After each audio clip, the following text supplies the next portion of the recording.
Bienvenidos una semana más a La Quinta Esquina. En los próximos minutos les invitamos a que nos acompañen para hablar de cosas tan terrenales como la Iglesia y la sociedad y la gente que nos rodea y los problemas que tienen a diario. Me acompañan, como suele ser habitual en algunas ocasiones, Pablo Lago, director del periódico El Diario de Castilla y León El Mundo, y también Goyo Castro de Radio Castilla y León.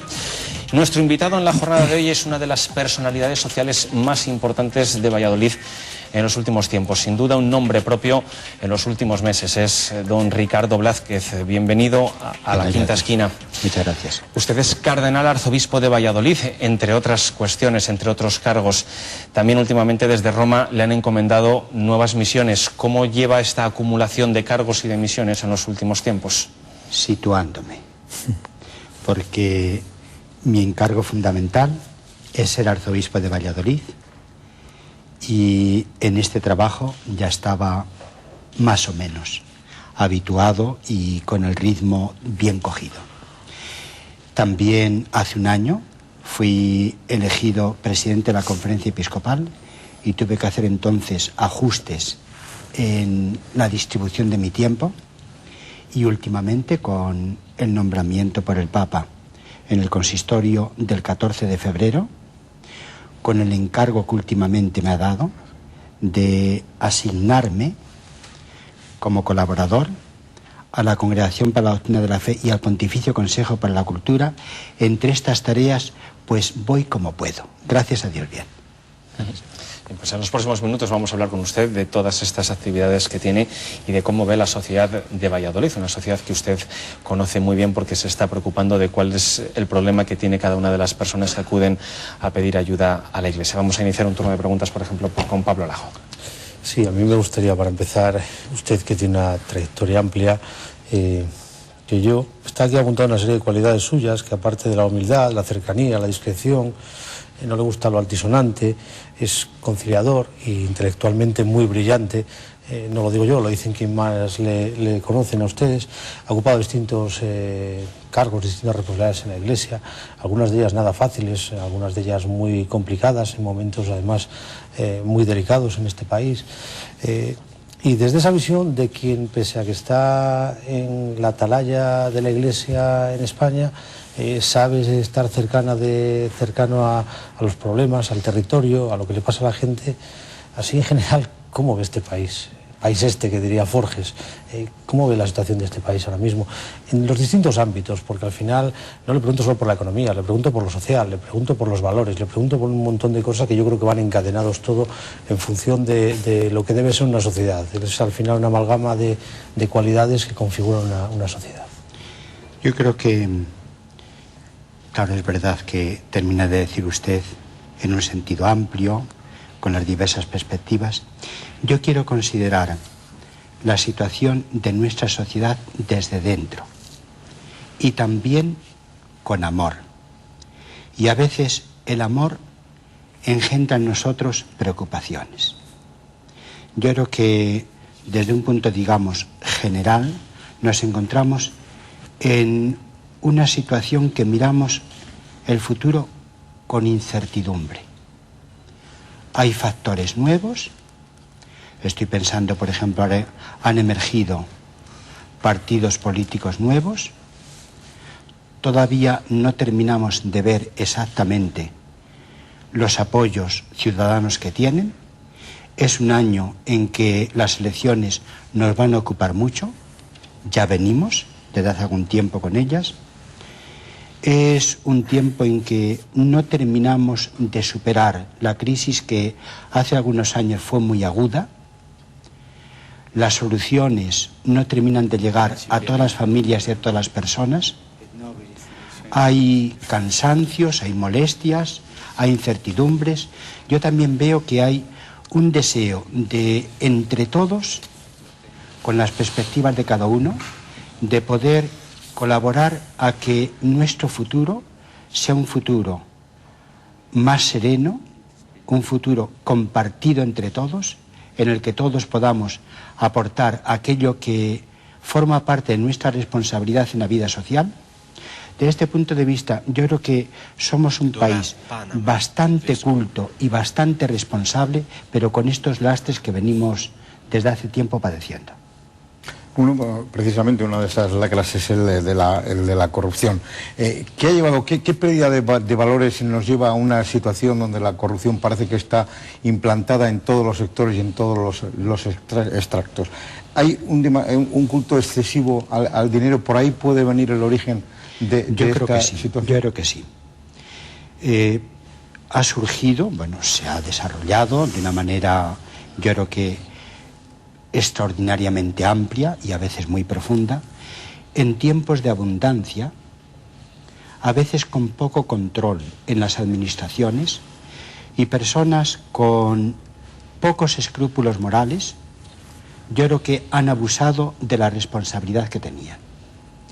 Y a veces con gastos, metiendo el cazo, de una manera que hoy nos sorprende hasta dónde pudo llegar este fenómeno de la corrupción. Muy amplio, en algunos casos gravísimo.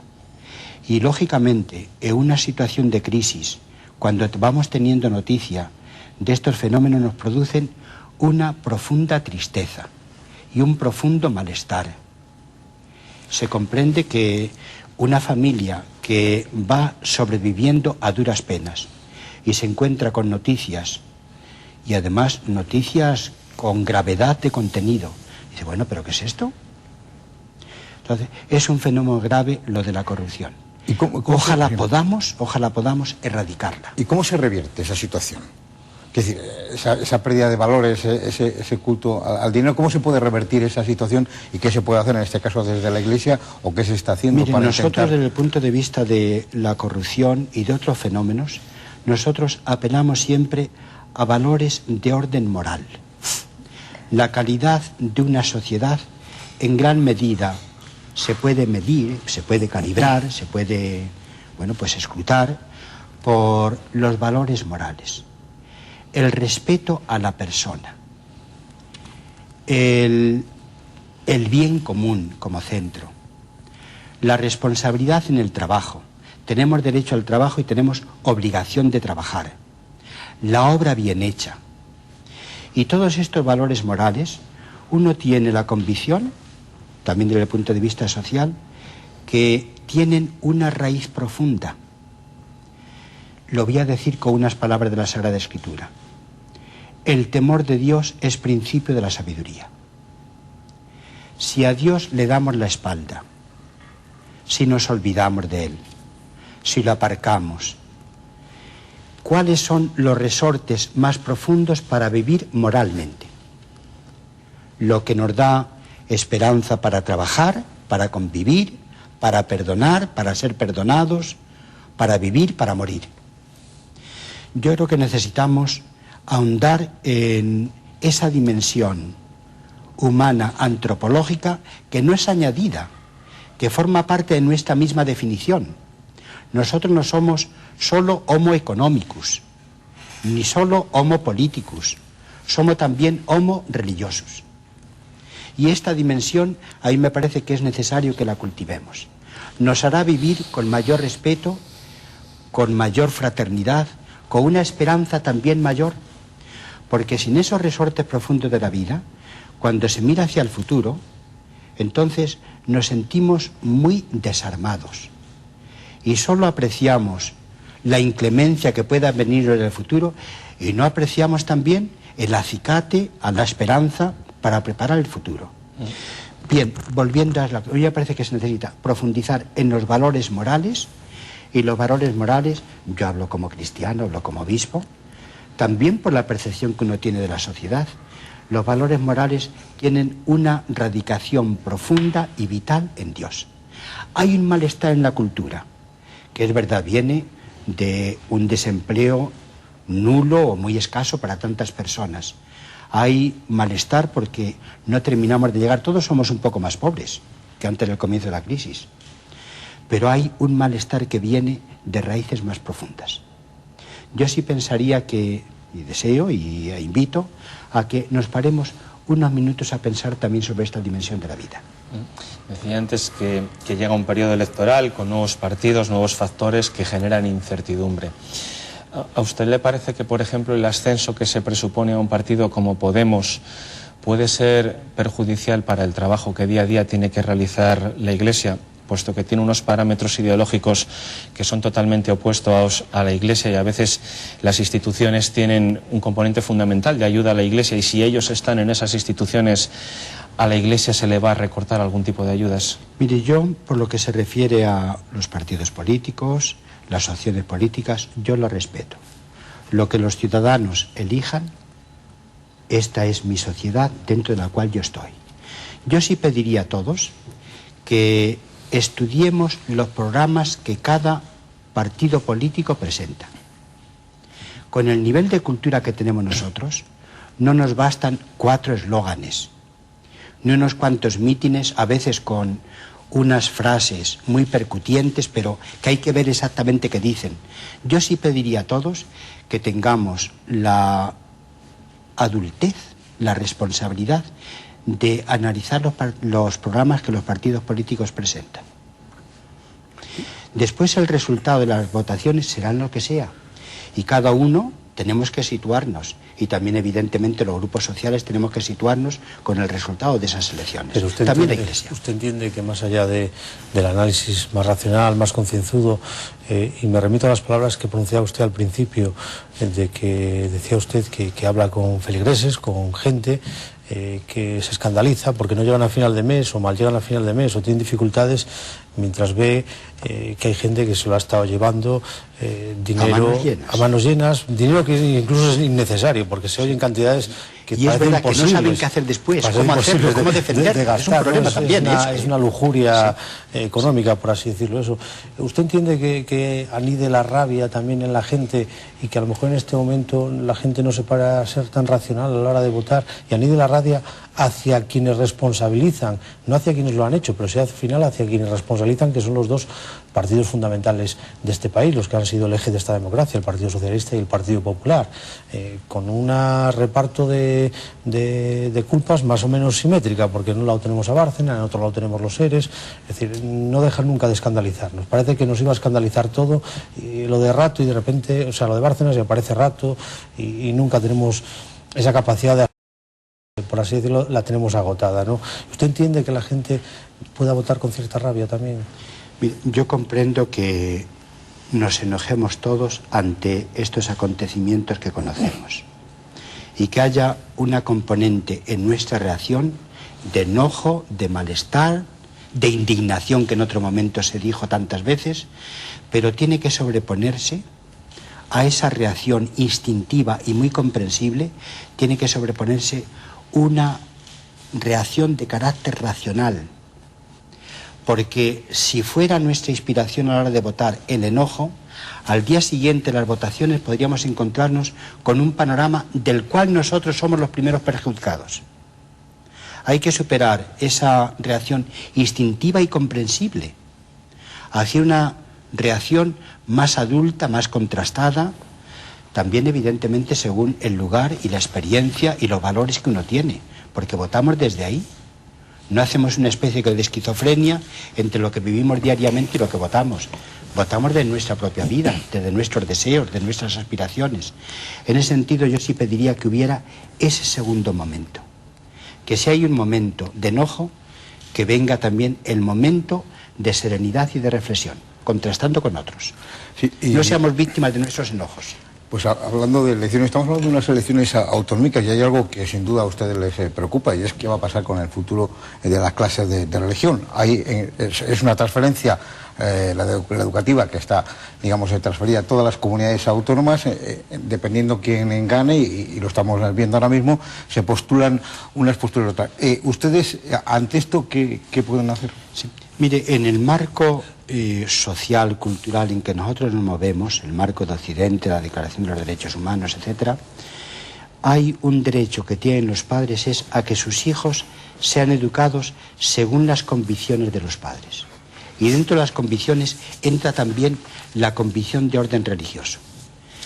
A pesar de que todos los años tienen que elegir los padres la clase de religión para sus hijos, es un altísimo porcentaje, especialmente en algunos niveles, en que se elige la clase de religión. Yo me pregunto, ¿y por qué no se respeta? ¿Y por qué no se promueve? Si los padres, un 70%, pensemos, eligen la clase de religión para sus hijos, ¿en qué ámbito de la vida hay un 70% de padres que coinciden? Yo no sé si habrá alguno, ¿eh? ¿Por qué no se respeta? Y no solo se respeta, sino se ayuda a que los padres, que son los educadores primordiales de sus hijos, tengan también la ayuda de la sociedad en educación según las convicciones que ellos tienen. Que en nuestro ámbito cultural esto es muy claro. Y es un derecho de los padres. Lo que pasa que, claro, aquí entramos en una contradicción, la raíz misma de nuestra democracia y nuestra Constitución. Y lo dice quien ha estudiado toda su vida en la Iglesia, está encantado de haber estudiado toda la vida en la Iglesia, que lo dice quien su hija estudia en un colegio concertado de la Iglesia, ha elegido la asignatura de religión, ha hecho la comunión. Es decir, no soy sospechoso en este caso, pero sí me pongo en la parte de que la Constitución dice que España se configura como un Estado aconfesional.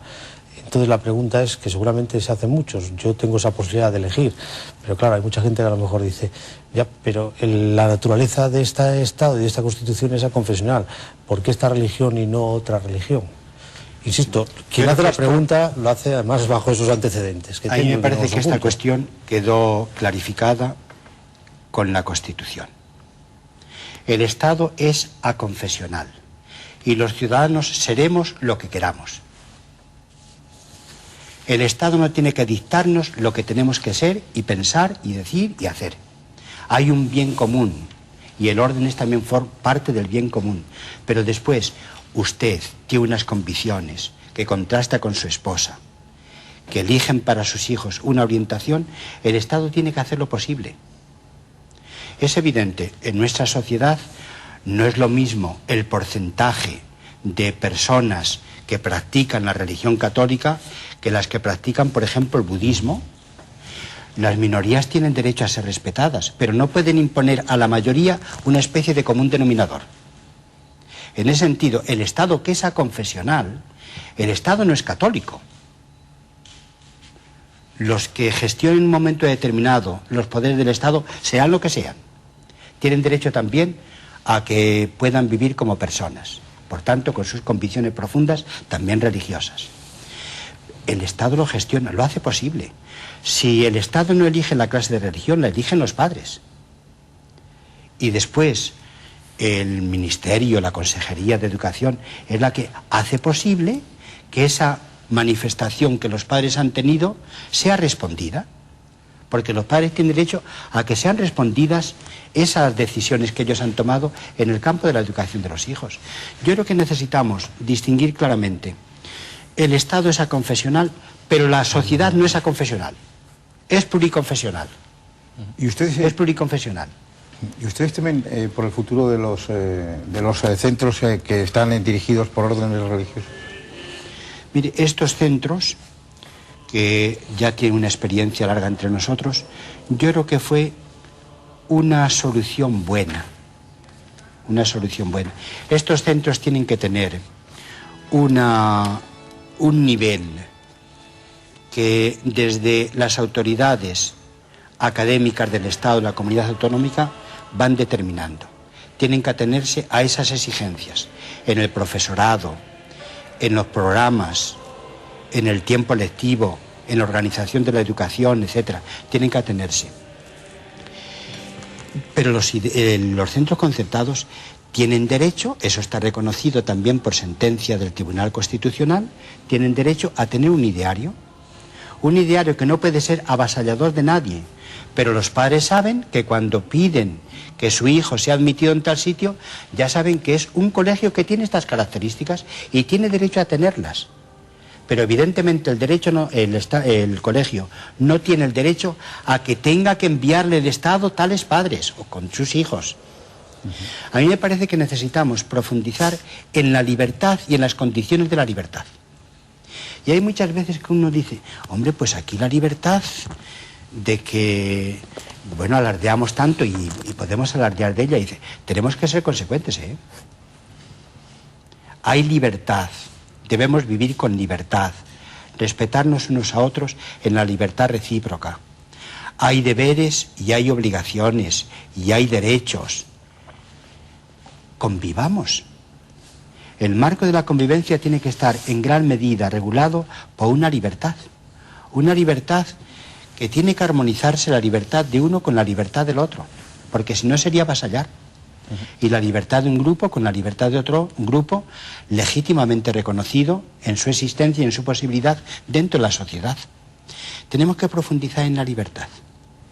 Acaban de celebrar ustedes una asamblea plenaria del episcopado, donde las principales conclusiones vienen a decir que se va a realizar un modelo un poco más social dentro de la Iglesia española, siguiendo un poco los cánones que más o menos va mostrando el Papa. Sin embargo, hay una minoría que no estaba tan de acuerdo con esa cuestión y que prefería mantenerse todavía en unos postulados un poco más conservadores. Terminamos, como decía usted, una asamblea plenaria de la Conferencia Episcopal. Tenemos dos, una en noviembre y otra en la primavera. Depende de las fechas de la celebración de la Semana Santa. El año pasado, por ejemplo, fue en el mes de marzo, este año ha sido en el mes de abril. Y en esta asamblea hemos aprobado una instrucción pastoral que decimos, un documento, que es un documento importante. Es un documento en que los obispos a lo largo de este tiempo hemos ido reflexionando sobre la crisis, que es una crisis de orden económico, de orden laboral, de orden social, también de orden moral. De ahí vienen también los problemas de la corrupción. Si las personas no somos corresponsables desde la propia conciencia con nuestros deberes, nos aprovechamos después de la primera de cambio. Y tenemos que actuar moralmente también cuando nadie sea el testigo de nuestros actos. Cuando en conciencia tengamos que actuar. Y actuamos ante Dios. No actuamos ni para evitar que la policía nos detenga, ni para ser convocados a un juicio, ni para ser llevados a la cárcel. Actuamos con honradez, con verdad. Entonces es una reflexión que hacemos en este marco sobre la situación actual. ¿Y la gente conservadora qué problema ve en abrirse? Entonces es verdad que este documento ha sido aprobado por una amplísima mayoría de la Conferencia Episcopal. Ha habido un grupito que, por unos matices u otros, han creído que no podían aprobarlo, tienen su derecho. Pero ha sido aprobado, representa, digamos, la totalidad de la Conferencia Episcopal. No la totalidad matemática, pero sí la totalidad moral. Entonces puede decirse que esas personas que no lo han aprobado sean de una postura o de otra, yo no lo sé, porque puede haber diversos motivos por los que no lo han aprobado. Ciertamente este documento se inspira mucho, como decía usted, en la exhortación apostólica del Papa Francisco, también de su magisterio reiterado, de su forma de estar en medio de la sociedad, de los 1000 gestos que va teniendo. Por ejemplo, a mí me impresiona mucho uno que tuvo al principio del pontificado. Recuerdan que antes de la audiencia de los miércoles suele pasar con el Papa móvil, que se llama, por los pasos que hay, por las correrías posibles allá entre los que participan en la audiencia.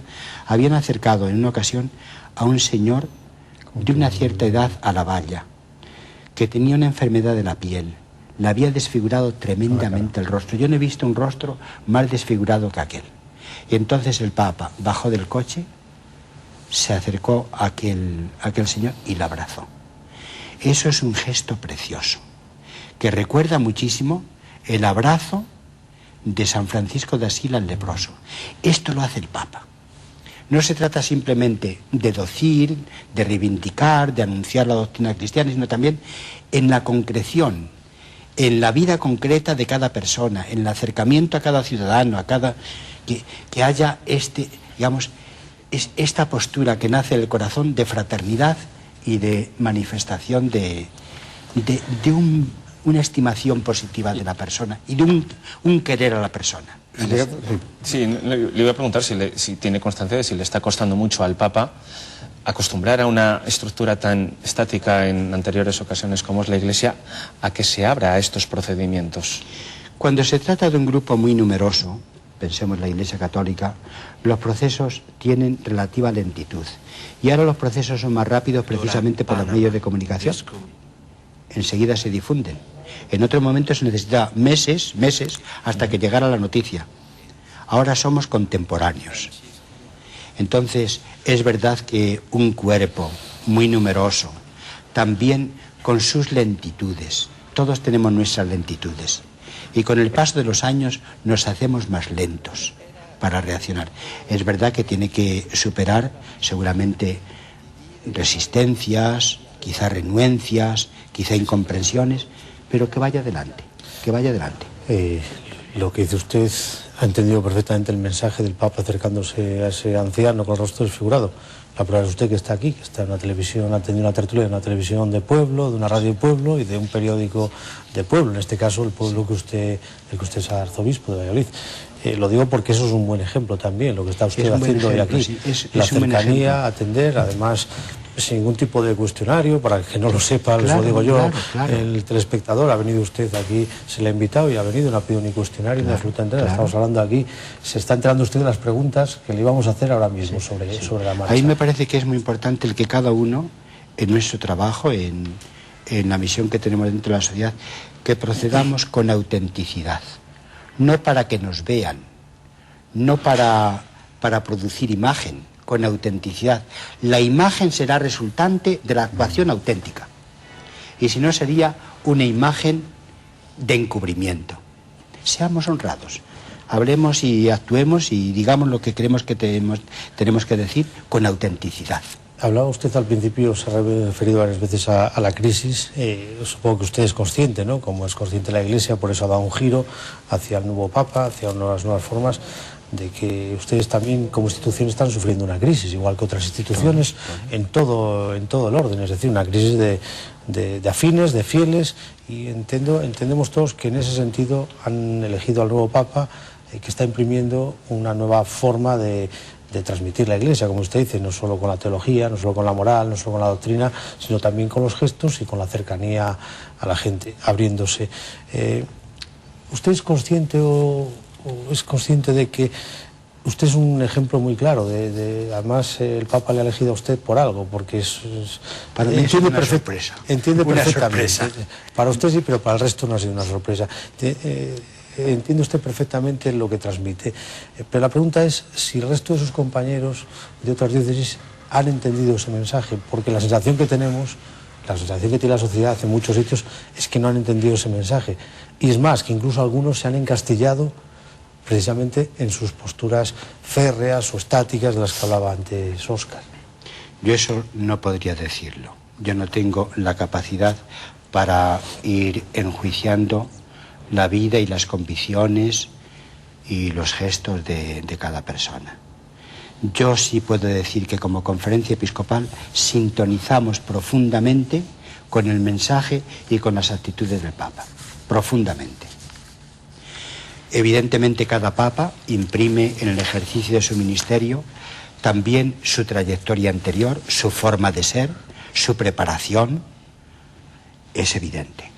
La persona concreta va dejando las huellas de lo que es en aquello que toca y por donde va pasando. Eso es claro. Sí, don Ricardo, me gustaría hablar del tema de las vocaciones. Ha hecho referencia también, Pablo, antes a la asistencia, bueno, pues a las de misa, a si hay más fieles, menos fieles, pero yo sobre el aspecto de las vocaciones, sí que se observa una mayor vocaciones en Centroamérica, en América del Sur, y sin embargo en Europa parece que cada vez hay menos. ¿Están ustedes preocupados? ¿Cómo se puede, conseguir que se despierte esas vocaciones que parece que cada vez escasean más? Y de hecho el ejemplo lo tenemos en seminarios que se van cerrando o que tienen muy pocos seminaristas. ¿Cómo se ataja ese?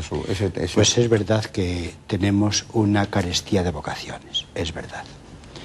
En los años 50, entonces la abundancia fue extraordinaria. Y ahora la penuria, yo no sé si decir una penuria extraordinaria, pero ciertamente una penuria grande.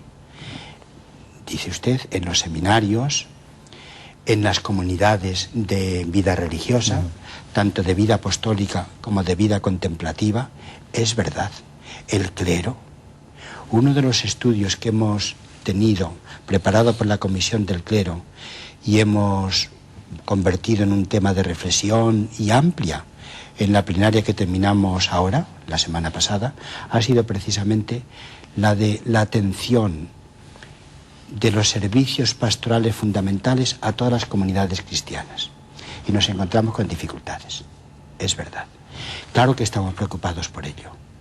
Estamos convencidos de que toda vocación surge de la vocación común cristiana.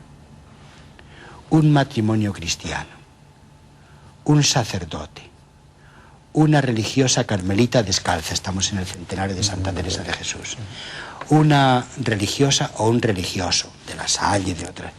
Es evidente, él ha ido haciendo el camino de el seguimiento del Señor, de su condición cristiana, y en ese camino ha descubierto la vocación específica.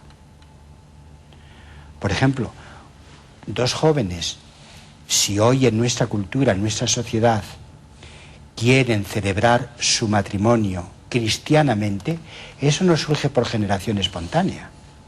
No se hace por tener unas imágenes y unas fotografías preciosas, es porque hay algo. En nuestra sociedad, que es tan plural, en otros momentos a veces había una especie como de control para el que no se atenía a la norma general. Hoy no, hoy estamos en una sociedad plural. Entonces, si unos novios piden la bendición de su amor al Señor, es por algo. Si uno va a un seminario y recibe la ordenación, es por algo. Si uno hace la profesión o una en una congregación religiosa, es por algo. Siempre es como el desarrollo de una semilla que fue creciendo poco a poco y se termina haciendo un árbol que nos orienta en la vida, porque al final todos dentro de la Iglesia tenemos nuestra propia vocación. En esas crisis de vocaciones de las que le preguntaba Goyo, usted bien sabe que hay algunos sacerdotes que algunos días tienen que hacer auténticos rallies por los pueblos, por ejemplo, de nuestra provincia, pero no solo de la nuestra, de otras muchas, para atender las innumerables misas que se programan en los pueblos. Yo no sé si caminamos hacia una situación donde la Conferencia Episcopal y la Iglesia Española se está planteando que puedan oficiar misa personas que hasta el momento no tienen esa capacidad para poder oficiarla. Bien, es una cuestión, justamente este problema es el que hemos estado tratando, justamente este problema. En primer lugar, yo pediría que ningún sacerdote celebre más de 3 veces la Eucaristía el domingo. Lo pediría. Se puede también la Eucaristía dominical tener el sábado anterior. Nosotros en este punto seguimos el calendario judío, no estrictamente el calendario romano. Eso por una parte. Después por otra, lo que sí que hay, por ejemplo, en mi pueblo, yo soy de la provincia de Ávila, sí.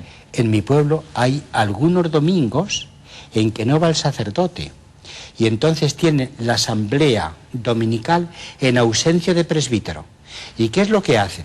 El sacerdote les proporciona las lecturas, los cantos los saben ellos, una pequeña reflexión.